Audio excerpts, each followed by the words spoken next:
5 खबरों में शुरुआत दिन की पहली बड़ी खबर के साथ। उत्तर प्रदेश में 3 दिन बाद 11 फरवरी को पहले चरण के लिए मतदान होना है। चुनाव शुरू होने से पहले माहौल गरमाने लगा है। गरमाए माहौल में बीजेपी के मुद्दे अब बदलने लगे हैं। अब तक विकास की बात कर रही बीजेपी अब लव जिहाद, 3 तलाक जैसे मुद्दों पर लोगों से वोट मांग रही है। जनता से जुड़े हुए हर मुद्दे हम लोगों ने रखे हैं। छेड़खानी की घटना उसका आधार है। ये जितने भी गुंडे हैं, जितने अपराधी हैं, सत्ता के संरक्षण में पल रहे अराजक तत्व हैं, इन सब के खिलाफ सख्त कार्रवाई होगी। योगी आदित्यनाथ ने आज लखनऊ में बीजेपी के नए नारे को हवा दी। पार्टी के फायर ब्रांड नेता की छवि वाले आदित्यनाथ ने जो कहा, उसी से मिलती जुलती बात पीएम मोदी ने गाजियाबाद में भी कही। क्या कारण है कि उत्तर प्रदेश की मां बेटी सलामत नहीं है, शाम को अकेली घर के बाहर निकल नहीं पाती है? क्या कारण है? 3 दिन पहले पार्टी अध्यक्ष अमित शाह ने नोएडा में एसपी पर हमला बोलते हुए कहा था कि एसपी के गुंडों को उल्टा लटका दिया जाएगा। एक पूरे पश्चिमी उत्तर प्रदेश की बच्चियों को अपने अभिभावक माँ बाप पढ़ाने के लिए दिल्ली की कॉलेज में दाखिला कराते हैं। क्यों दिल्ली की कॉलेज में कराते हैं? मेरठ में कॉलेज नहीं है क्या? मुजफ्फरनगर में नहीं है? सहारनपुर में नहीं है?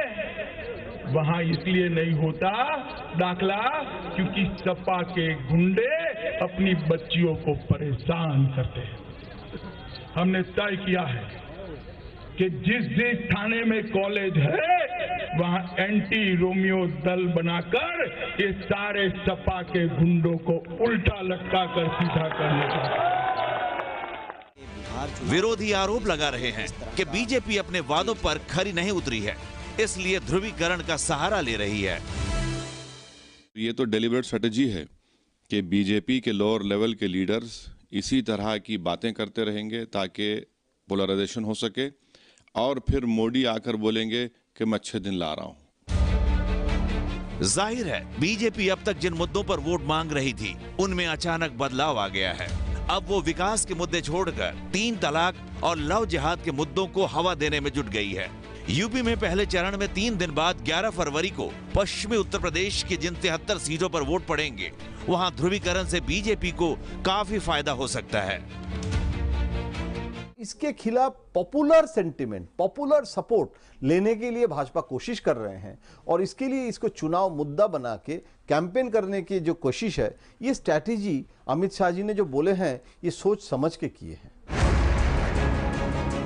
पिछले लोकसभा चुनावों से पहले मुजफ्फरनगर में छेड़खानी और लव जिहाद के मामले ने ही हिंदू मुस्लिम दंगों का भयंकर रूप ले लिया था। इन दंगों के चलते हुए जबरदस्त ध्रुवीकरण का बीजेपी को काफी फायदा मिला था। राजनीतिक दल एक बार फिर उसी तरह का माहौल बनाने में जुटे हैं, लेकिन लोग अब राजनेताओं के खेल समझने लगे हैं। ऐसे में देखना है जनता उनके मंसूबे पूरे होने देती है या नहीं।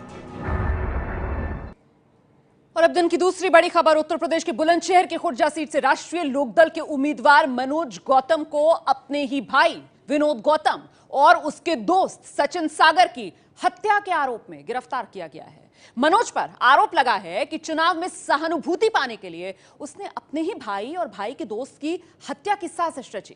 फिलहाल पुलिस इस पूरे मामले में तफ्तीश में जुट गई है।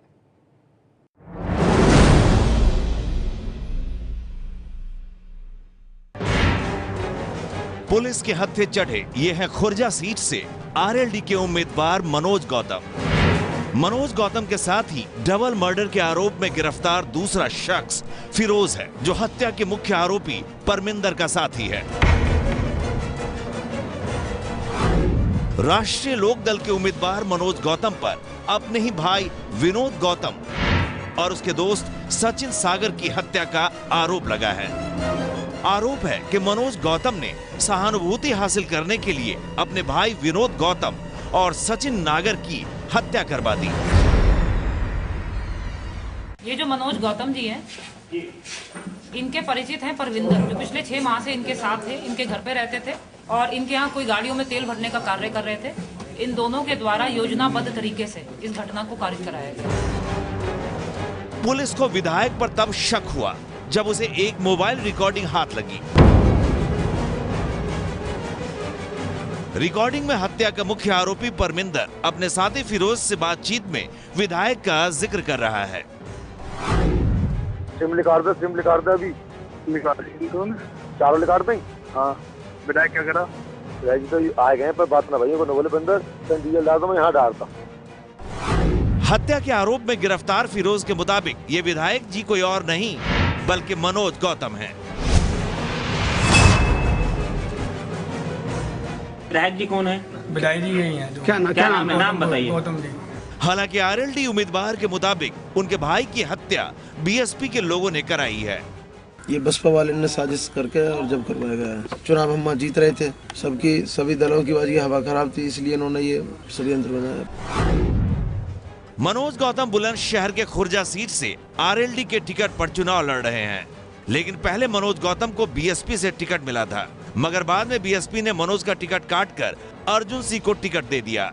बाद में मनोज गौतम ने अजीत सिंह की पार्टी राष्ट्रीय लोकदल का दामन थाम लिया। तो अब दिन की तीसरी बड़ी खबर, क्या जयललिता की पार्टी एआईएडीएमके टूट जाएगी? दरअसल पिछले 24 घंटे में चेन्नई में इतना ड्रामा हुआ कि राजनीति के पंडित भी सही आकलन लगा नहीं पा रहे हैं। सीएम पद को लेकर पन्नीरसेल्वम और शशिकला के बीच की लड़ाई अब खुलकर सामने आ चुकी है और ऐसे में सवाल यह है कि अब इंतजार किस बात का हो रहा है?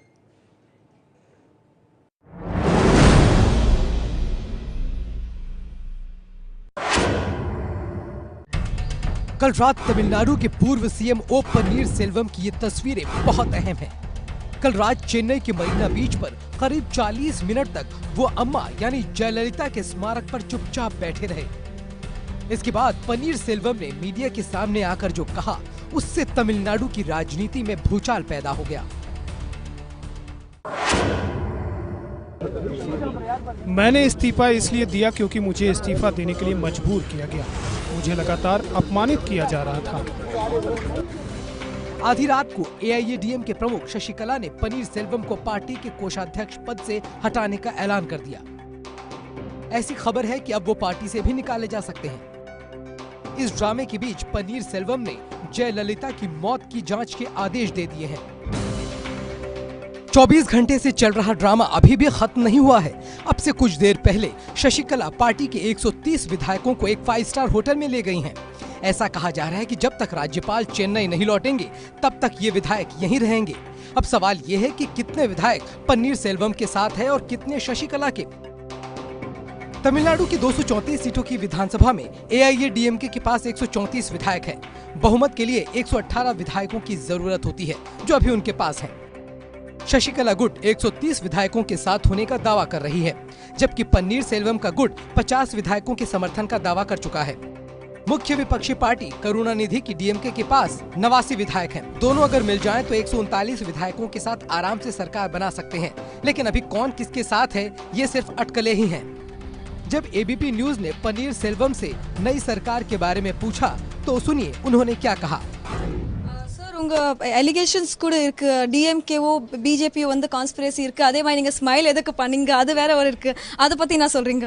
ஏற்கனவே இதற்கு நீண்ட நெடிய விளக்கம் நான் ஒவ்வொரு நம்முடைய டிவி சேனல் நண்பர்களிடம் சொல்லிவிட்டேன். திரும்ப திரும்ப அதே கேள்வி நீங்கள் கேட்கின்றீர்கள். நான் இதை முழுவதுமாக மறுக்கிறேன். இதில் எந்த முகாந்தரமும் இல்லை. நான் எனக்கு பின்னாலேயோ அவர்களுக்கு பின்னாலேயோ நான் செயலாற்றுகின்ற நிலையில் நான் இல்லை. என்னை பற்றி அறிந்தவர்களுக்கு அது நன்றாக தெரியும். तमिलनाडु में शशिकला को सीएम बनाने को लेकर सस्पेंस अभी तक बना हुआ है, क्योंकि पन्नीरसेल्वम को इस्तीफा दिए 2 दिन से ज्यादा हो गए हैं, लेकिन गवर्नर सी विद्यासागर राव अभी भी चेन्नई नहीं पहुंचे हैं। वो अभी भी मुंबई में हैं। सवाल ये उठ रहा है कि आखिर देर किस बात की है? क्या केंद्र सरकार की तरफ से किसी इशारे का इंतजार है? राज्यपाल जी संविधान के अनुसार और जो अभी परंपरा के अनुसार और वहां का लीगल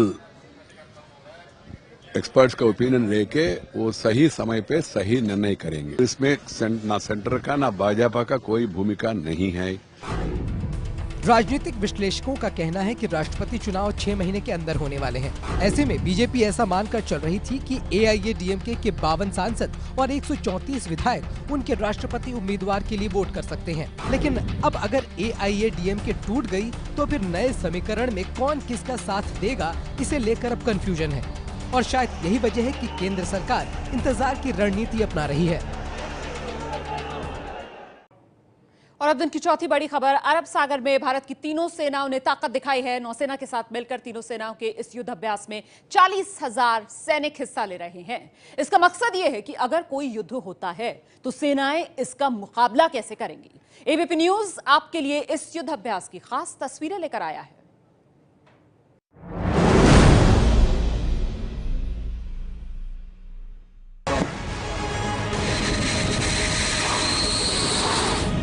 अरब सागर में भारतीय नौसेना इन दिनों बड़ा युद्धाभ्यास कर रही है, जिसमें 40,000 नौसैनिक हिस्सा ले रहे हैं। ये तस्वीरें उसी युद्धाभ्यास की है। ट्रॉपिक्स 2017 नाम की ये थिएटर लेवल एक्सरसाइज है, जिसमें नौसेना के साथ साथ थल सेना, वायुसेना और कोस्ट गार्ड भी हिस्सा ले रहे हैं। 1 महीने तक चलने वाली इस एक्सरसाइज में युद्ध जैसी स्थिति बनाई गई है। ये इसलिए कि अगर कोई युद्ध होता है तो हमारी सेनाएं एक साथ मिलकर किस तरह से इस ऑपरेशन को अंजाम देंगी। 24 जनवरी से मुंबई और गोवा सहित पूरे पश्चिमी तट से शुरू हुआ ये युद्धाभ्यास अरब सागर में लॉन्च किया गया है। इस युद्धाभ्यास में नौसेना के करीब 60 युद्धपोत, 5 पनडुब्बियां और करीब 70 लड़ाकू विमान और हेलीकॉप्टर हिस्सा ले रहे हैं। नौसेना के मुताबिक इस युद्धाभ्यास में नौसेना की पूर्वी और पश्चिमी फ्लीट दोनों हिस्सा ले रही है। एयरक्राफ्ट कैरियर सहित INS Vikramaditya, Jalashwa, Shivalik class ship, तलवार क्लास और परमाणु पनडुब्बी INS चक्र हिस्सा ले रही है।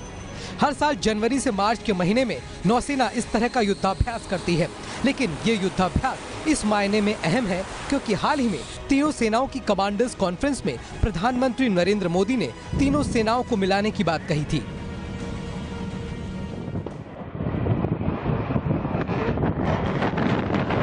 और अब वक्त हो गया दिन की 5वीं खबर देखने का, लेकिन उससे पहले सोशल मीडिया पर जो खबरें ट्रेंड कर रही हैं जरा उस पर एक नजर डाल लीजिए। #50,000 क्योंकि 20 फरवरी से हफ्ते में 50,000 रुपए निकाल सकेंगे आप। दूसरी खबर #RBI पॉलिसी, रिजर्व बैंक ने रेपो रेट और रिवर्स रेपो रेट में बदलाव नहीं किया है।